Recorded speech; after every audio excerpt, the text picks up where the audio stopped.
बिस्मिल्लाहिर्रहमानिर्रहीम। रब्बि इश्रह ली सदरी व यस्सिर ली अमरी वाहलुल उक़्दतम मिन लिसानी यफ़क़हू क़ौली रब्बी ज़िदनी इल्मा।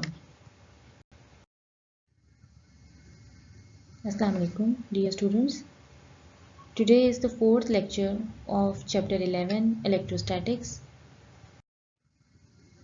Contents are Gauss's law, applications of Gauss's law. There are three applications of Gauss's law. Number 1, location of excess charge on a closed sphere, electric intensity due to infinite sheet of charge, electric intensity between two oppositely charged parallel plates. Gauss's law. This is the first important law of this chapter, electrostatics.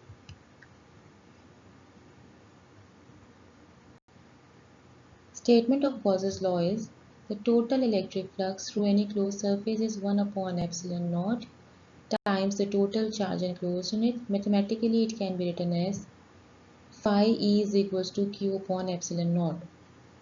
Now, if you recall the previous lecture of electric flux through a closed surface, at that point we have discussed a closed Gaussian surface. Now, Gaussian surface is any closed, any imaginary surface having arbitrary direction but where charge is enclosed. The electric flux through a closed surface does not depend upon the shape or geometry of closed surface. The flux through the surface depends upon the medium and charge enclosed. So these are the two things on which Gauss's law is mainly depends upon: capital Q, charge enclosed in that surface, and epsilon naught, the permittivity of free space.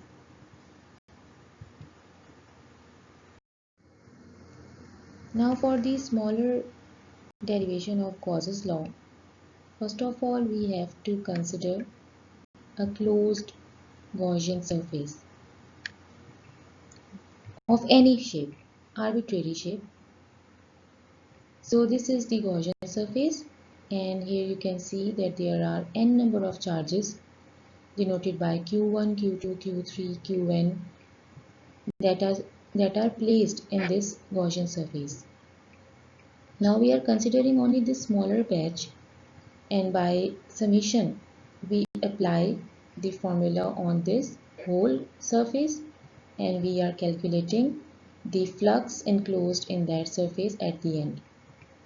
So for the direction of electric intensity, this is the direction of electric intensity out of this shape, and this is the direction of vector area A that is drawn normal to the shape. Normal means perpendicular to the shape. Now they are making some angle theta with each other. It is not perpendicular, it is not parallel. It is some angle theta between E and A because this shape is arbitrary. Okay. Now the total flux through the closed surface will be phi E. Phi means electric flux. E, total electric flux, is equals to phi 1 plus phi 2 plus phi 3 plus phi n. Now applying the values, Q1, small q1 upon epsilon naught plus q2 upon epsilon naught plus q3 upon epsilon naught plus q1 upon epsilon naught according to Gauss's law. Now we know that epsilon naught is constant throughout the shape because it is permittivity of free space. And Q1 plus Q2 plus Q3 plus Qn, this gives us the total charge enclosed in that Gaussian surface. So we can write it like this, summation form. Summation means the sum of all charges. And now this is known as total charge enclosed in that surface, and we can also write it like capital Q upon epsilon naught. So this is a smaller derivation of Gauss's law that tells us about the charge enclosed in any closed surface divided by the medium present for that charges in which that area is placed. The first application of Gauss's law is intensity of field inside a hollow charged sphere. It is a very important case. If there is a shell or a conducting sphere, a charge is distributing only on the surface and inside it there is no charge. As you can see that there is a conducting sphere having radius b, and when we are considering a Gaussian surface inside it, then it has the radius a, where a is lesser than b. Now, inside we have to find out electric field at a distance small a. We have to start calculation by drawing a Gaussian surface. It is an imaginary surface, so electric field on surface will be equal to phi is equals to E dot delta A.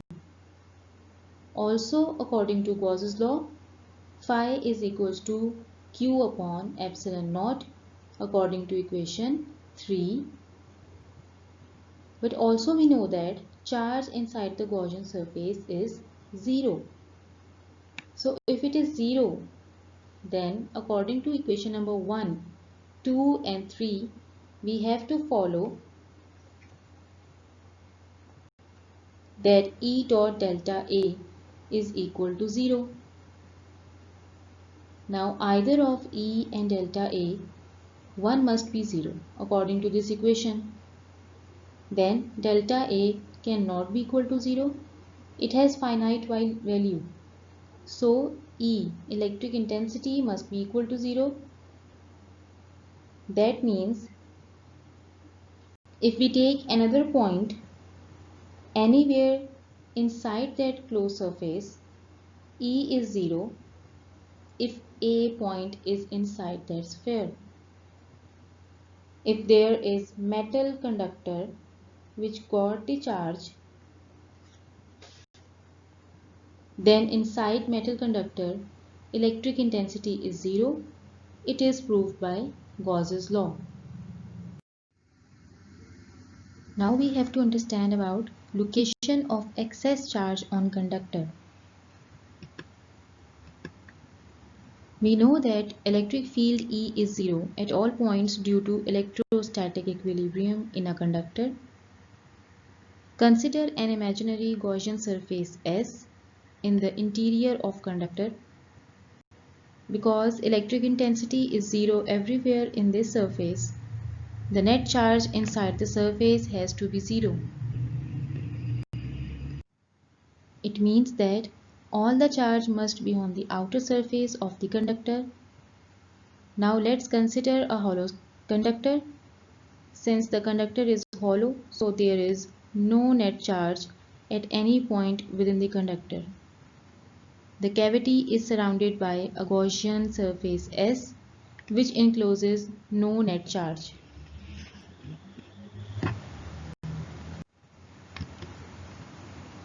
It means that all the charge deposited on the outer surface of the conductor.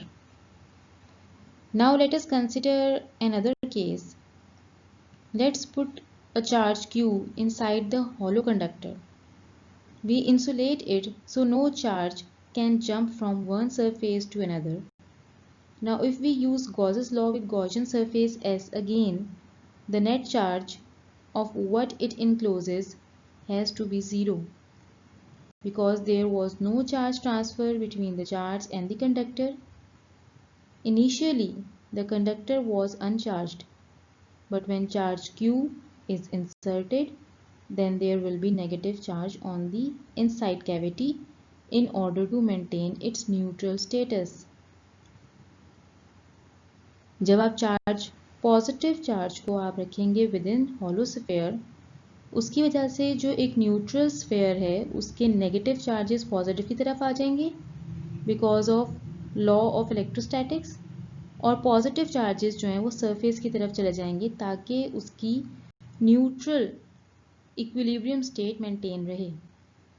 So the other surface must have a charge equal but opposite the charge of the internal cavity or the outer surface is equal to the charge Q.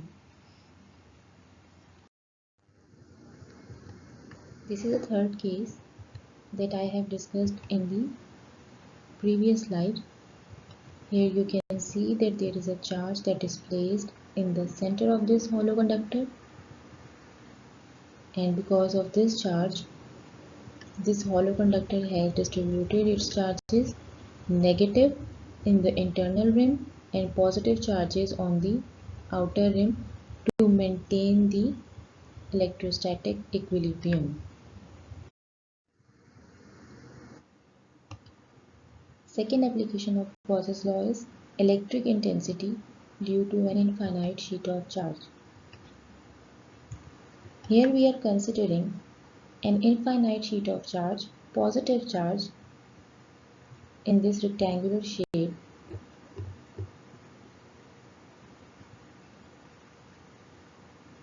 This is the infinite sheet of charge, and we have to calculate the value of electric intensity in a closed surface.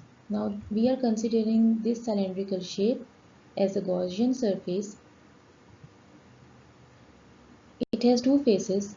One is P and the other one is P dash, having cross-sectional area A perpendicular to the sheet of charge.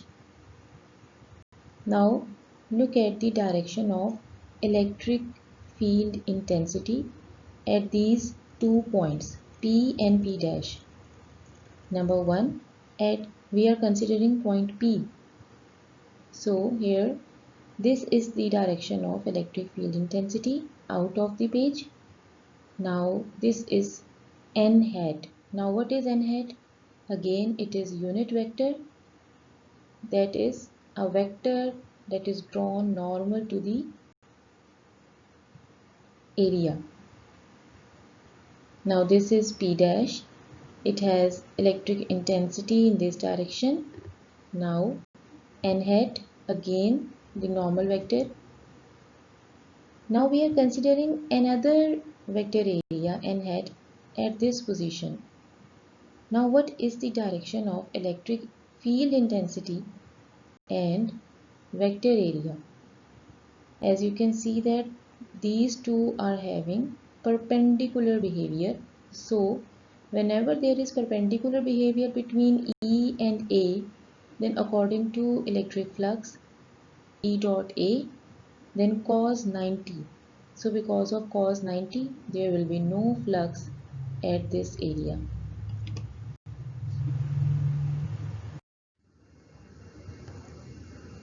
Flux through curved surface will be phi1 is equals to E dot delta A is equal to E delta A cos 90. As we have discussed in the previous lecture, that cos 90 is because of there is a perpendicular behavior between electric intensity and this normal vector area A. So there will be no flux at this position. Flux will be 0. Flux through first flat surface, which is point P. Here electric intensity and vector area A, they are parallel to each other. The vector area A, that is n hat, the position vector, that is normal to the vector area. Now they both have same parallel behavior. Whenever two things are parallel to each other, the angle will be 0. So cos 0 is 1. It gives maximum answer. Flux through second flat surface, phi 3 is equals to E dot A. Again EA, they both having same behavior. Cos 0 is equals to 1. So again there is maximum flux passing through this surface as well. Total flux will be phi 1 plus phi 2 plus phi 3. That gives us 2EA. This is our equation number 1. Now we have to consider another definition here. This is charge per unit area. This is known as surface charge density. This is sigma. Sigma is denoted here for the symbol of surface charge density. It has a formula of Q upon A, means charge per unit area. It tells us how much charge is enclosed per unit area. It has a unit of coulomb per meter square. So total charge will be Q is equals to sigma A, surface charge density into area.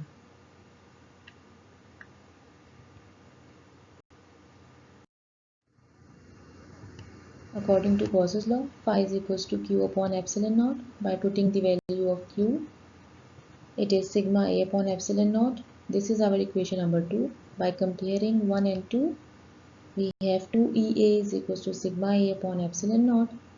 By cancelling area from both sides, E is equals to sigma upon 2 epsilon naught. Now this is the value of electric intensity due to an infinite sheet of charge. And this equation is telling us that the intensity due to infinite sheet, it never depends upon that area, but it depends upon two things. Number one is this sigma, surface charge density, and the second thing is permittivity of free space, epsilon naught. And there is another thing, that is r hat. And r hat is the unit vector normal to sheet, and it is directed away from the sheet.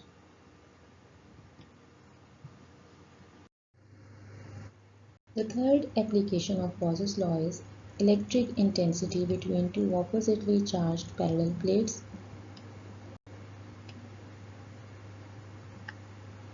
So here is a figure of two oppositely charged parallel plates. One is positively charged and it has a surface charge density of positive sigma. The other one is negatively charged and it has a surface charge density of minus sigma. These plates are assumed to be of infinite length, and you can see that the direction of electric field is from positive to negative. Now we are considering a black box here denoted by P, and we have to calculate the direction of or the value of electric intensity in this box. Let us consider this box having cross-sectional area A. Now there are four sides. This is a side 1. This side is basically out of this field area. So no flux will be enclosed or passing through this side. So for this side 1, flux is 0. Now considering these two parallel sides, why I am saying these parallel sides? Because they have parallel behavior with these lines of forces. Now these two parallel sides having basically the vector area, the normal vector area is perpendicular to that surface. So these lines, electric lines of forces and the vector area are making 90 degree with each other. So no flux will be passing from these two parallel sides. So flux of these two parallel sides will be 0. Now there is the fourth side of this box, which is basically lying in between of this area, that is positive and negative parallel sheet. Now we have to calculate the value of electric intensity at this point P, this side, only for this side. The electric field E is normal to lower surface of Gaussian box. Therefore, by Gauss's law, and electric flux, summation E delta E is equals to Q upon epsilon naught. Now, as I have told you earlier that the electric flux for these two parallel sides is 0 and only one side.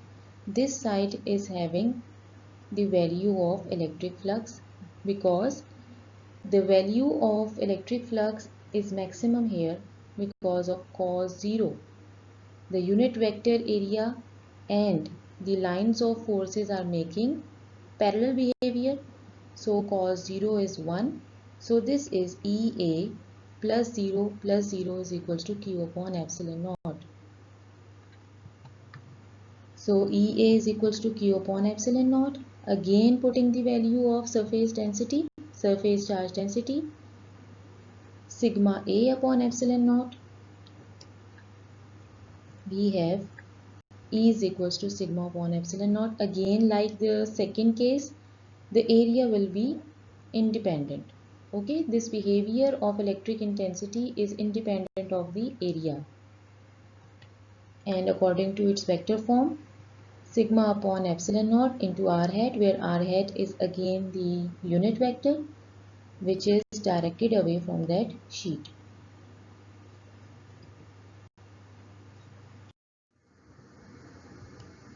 This is a numerical number 3 at page number 58. A charge q is placed at the center of line joining the two charges, each of magnitude capital Q. Prove that the system of three charges will be in equilibrium if small q is equal to minus q upon 4. So basically we have to prove it. What is the given data? Separation between charge small q and capital Q is r, and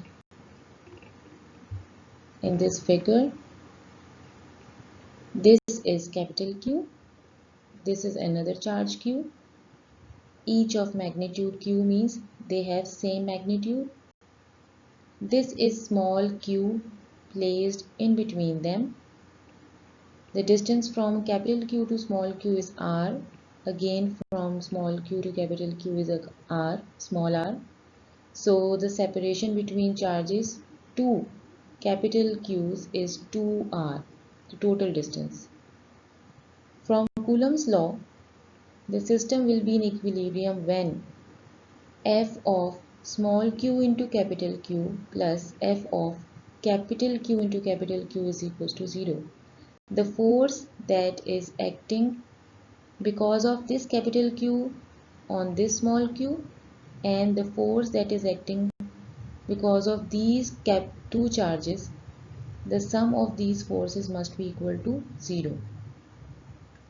Now putting the value of Coulomb's law, k small q capital Q upon r square plus k q upon 2r square, because the distance between two capital Q's is 2r, is equal to 0. By solving, we have to take common k capital Q upon r square from these two equations, and q plus capital Q upon 4 is within this bracket is equal to 0.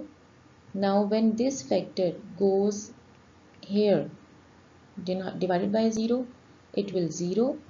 We have left with this factor only, q plus capital Q upon 4, and by moving this side to the other side of equality, this is shown as small q is minus q upon 4, which is required from the question. So this numerical is simple and solved in front of you.